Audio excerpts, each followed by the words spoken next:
Hello, this is 2-1 squares and square roots. I'm going to go through your guided. If you are in your PDF and your resources, this is going to be in Unit 2. Look for the guided. So the first problem is the square root of 20 is between what two integers?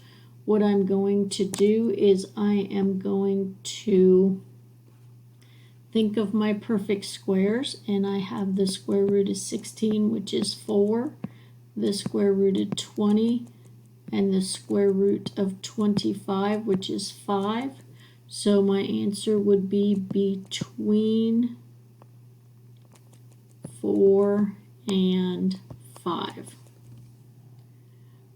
Estimate the square roots of square root of 19. I'm going to again do square root of 25, which is bigger, square root of 16. So when I do the square root of 25, that is 5. When I do the square root of 16, that's 4.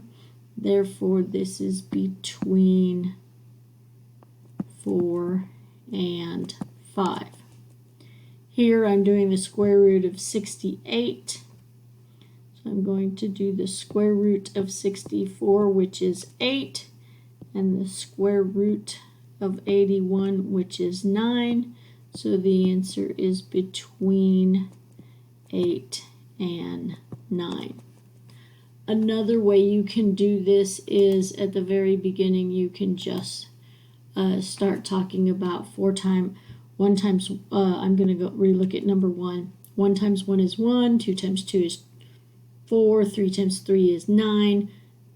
Keep going, and then until you get to 16, and then the next one you would do is 25. Trudy runs a distance of square root of 23 miles from her home. Which point on the number line shows the best represents this distance? 1 times 1 is 1, 2 times 1 times 1 equals 1, 2 times 2 equals 4, 3 times 3 equals 9, 4 times 4 equals 16, 5 times 5 equals 25. So my 23 actually falls right there. So this is between 4 and 5. Here's 4, here's 5. It's point R. A square floor has an area of 198 square feet. How would you find the length of one wall? Explain in words. I would draw a picture, and 198 feet squared means, and that the area means it's the inside, the covering of the inside. So I am looking, and squares have the same thing on every side. So it's saying x times x equals 198, or x squared equals 198. In order to undo a square, you must take the square root. So I'm going to have to do my squares quite a bit. I'm going to start with 10 times 10 is 100. 11 times 11 equals 121. 12 times 12 equals 144. 13 times 13 equals 169. 14 times 14 equals 196, getting close. 15 times 15 equals 225. My 198 is between the 196 and the 225. So the side, how would you find the length of one wall? It is between 14 and 15 feet. Kara measured the lengths of ribbon that she had in her sewing basket. Put the lengths in order for longest to shortest. Longest has to go first, so the small one has to go to the right. anytime I'm doing this, I'm going to do this. I'm going to change them all to decimals. This one right here, 4 times 4 is 16, and 5 times 5 is 25. So the square root of 17 goes right there. So this is 4 and a bit. So that one's the longest. The next one is 3.4. The next one is 3.1. And the shortest is 3.0. Change them all to decimals and then compare them. The number negative 4.1 would be between what two consecutive? Consecutive means one after the other pair of points. We're looking over here between A and B. It is not going to be B because that would be the 3's. The 4's are actually lying in here, so that is point A.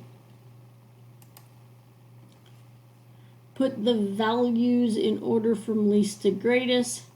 When you're working on an Inspire, if you type them in, if you do 13 divided by 4 and you push Control Enter, it'll actually change it into a decimal. Here you have the ability to change all of these into decimals. You have a calculator in Schoology. You also have I have linked Desmos calculator. Okay, so negatives are always smaller, so negative square root of 2, he's the only negative.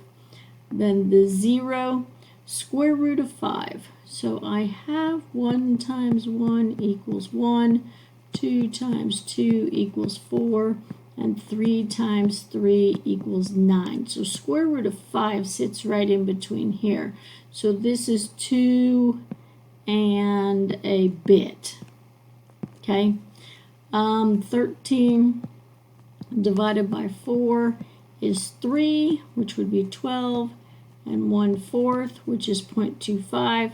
So square root of 5 comes next, and 13 over 4 comes last. Although this is 3 1/4 or 3.25, make sure when you put these in order you leave them in the same format. The next one, the negative is the least.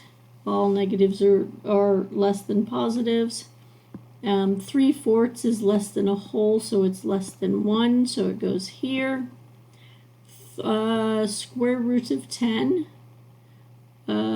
Here I'm going to continue my thing. 4 times 4, which is 16. So square root of 10 is going to fit right there. So that's 4 and a bit.